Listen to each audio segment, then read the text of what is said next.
Moi, je suis très heureux ce matin de vous accueillir et très honoré d'ouvrir ce colloque consacré à l'irrigation et l'agroécologie.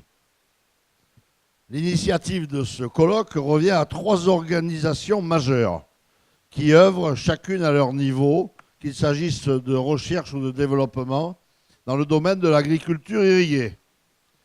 Je tiens donc à saluer Yves Gros-Claude, Jean-Yves Gros-Claude, président de l'Association française d'irrigation et de drainage, ici présent. Michel Pontier, président de l'Association des irrigants des régions méditerranéennes françaises, ici présent. Et Jacques Véry, qui représente la chaire d'entreprise Agro 6, Supagro Montpellier. Ces trois instances, dont la Société du Canal de Provence est membre actif et même fondateur pour deux d'entre elles, sont donc, je vous le dis, une fois de plus, à l'origine de cette journée. Il est logique qu'ils prennent d'ailleurs une initiative commune comme celle d'aujourd'hui, et il est aussi normal que la SCP réponde à leur initiative en les accueillant dans notre magnifique siège du Tolonnais, que vous voyez aujourd'hui avec une météo bien particulière, mais qui tout au long de l'année est toujours un endroit magnifique et très agréable. Permettez-moi de vous souhaiter à tous la bienvenue, en particulier aux personnalités présentes. Rick van der Herven, représentant du ministère de l'Agriculture, de l'Agroalimentaire et de la Forêt. Bénédicte Martin, conseillère régionale, président de la commission agriculture, viticulture et ruralité, qui va nous rejoindre sous peu. Isabelle Touzard, vice-présidente de Montpellier Méditerranée Métropole. Gaëlle Berthaud, directrice de la délégation Provence-Alpes-Côte d'Azur-Corse de l'agence de l'eau Rhône Méditerranée Corse. André Bernard, président de la Chambre d'agriculture de Vaucluse, membre du bureau du comité de bassin Rhône Méditerranée Corse. Guillaume Benoît, conseiller général de l'agriculture, de l'alimentation et de la forêt. Michel Pontier, président de l'AIRMF, nous l'avons déjà cité, comme Jean-Yves Gros-Claude et Jacques Véry. Et bien sûr, tous les représentants du monde agricole, des ASA, des syndicats, des coopératives, mais aussi des sociétés partenaires, des chercheurs, des enseignants et des étudiants. Il n'y a pas d'agriculture possible en région méditerranéenne sans irrigation. Ces journées comme celle d'aujourd'hui, nous n'en connaissons pas beaucoup, autrement mon propos serait totalement injustifié. Même les cultures traditionnellement considérées comme des cultures au sec, qu'il s'agisse de la vigne, de l'olivier, l'amandier, le blé dur, le lavandin, ont de plus en plus recours à l'irrigation lorsque celle-ci leur est accessible. Sans irrigation, les agriculteurs le savent bien, non seulement le rendement n'est pas assuré, mais la qualité des produits l'est encore moins. Et ce sont les équilibres économiques des exploitations, des filières et par conséquent des territoires ruraux concernés qui s'en trouvent menacés. Une année climatique comme celle que nous venons de connaître en 2016 en apporte la parfaite illustration, puisque c'est la deuxième année la plus sèche que nous connaissons depuis 55 ans qu'a cette société. Nous savons qu'à l'échelle de la planète, les défis à relever pour l'agriculture mondiale sont gigantesques. La FAO affirme que la production alimentaire mondiale devra s'accroître d'au moins 60% d'ici à 2050 pour satisfaire les besoins élémentaires de près de 10 milliards d'êtres humains. Pendant ce temps-là, les terres labourables sont partout menacées par l'urbanisation, l'élévation du niveau des mers et la désertification.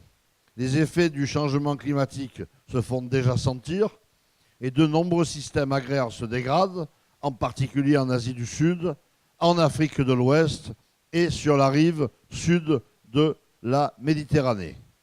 Avec les sécheresses récurrentes, le manque d'accès à l'eau, d'irrigation et la croissance démographique, les tensions sociales et les phénomènes migratoires de grande ampleur s'amplifient. On en a d'ailleurs déjà la preuve aujourd'hui. Il ne s'agit plus de fiction catastrophique, mais bien de la réalité vécue aujourd'hui par des populations tout entières dont la presse témoigne quotidiennement. Et aujourd'hui, on s'aperçoit bien, lorsque l'on voit les grandes crises migratoires actuelles, que la sécheresse qu'a connue la Syrie entre 2006 et 2012 est en grande partie à l'origine de l'amplitude qu'a pris le mouvement Daesh et les phénomènes migratoires qui ont suivi. Nous constatons par ailleurs que bon nombre de systèmes agricoles sont aujourd'hui menacés par les effets néfastes qu'ils produisent sur la qualité des sols et de l'eau, la biodiversité, voire la santé humaine. Les agriculteurs sont conscients que leurs pratiques doivent évoluer vers plus de respect de l'environnement, tout en restant performantes sur le plan économique. La transition agroécologique est devenue une nécessité écologique, mais aussi économique. Dans ce contexte, le défi majeur pour l'agriculture de notre pays, et en particulier celle de nos régions méditerranéennes, consiste, à mon sens, à parvenir à combiner durablement l'intensification des productions et la gestion prudente et économe des ressources.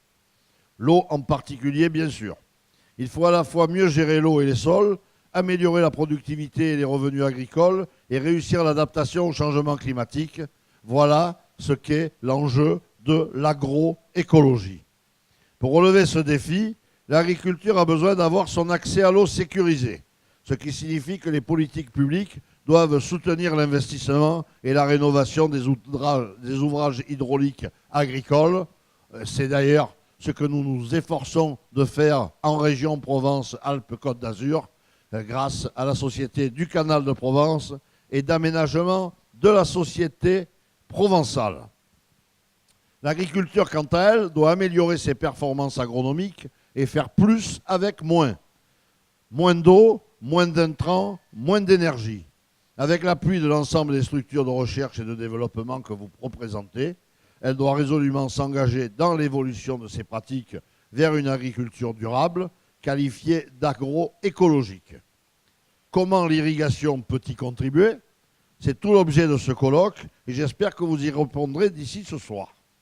Mais j'ajoute, et je terminerai par là, que si l'agriculture doit s'engager dans cette évolution vertueuse, la société doit comprendre l'importance stratégique de l'agriculture et soutenir les agriculteurs dans leurs efforts de mutation.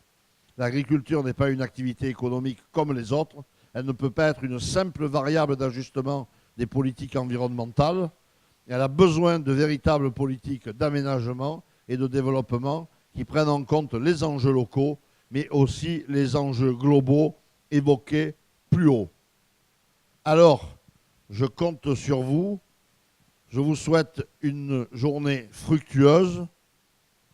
Et avant de lâcher ce micro, permettez-moi de saluer et de remercier en votre nom à tous le directeur général de la SCP, Bruno Vergobi, de nous accueillir aujourd'hui.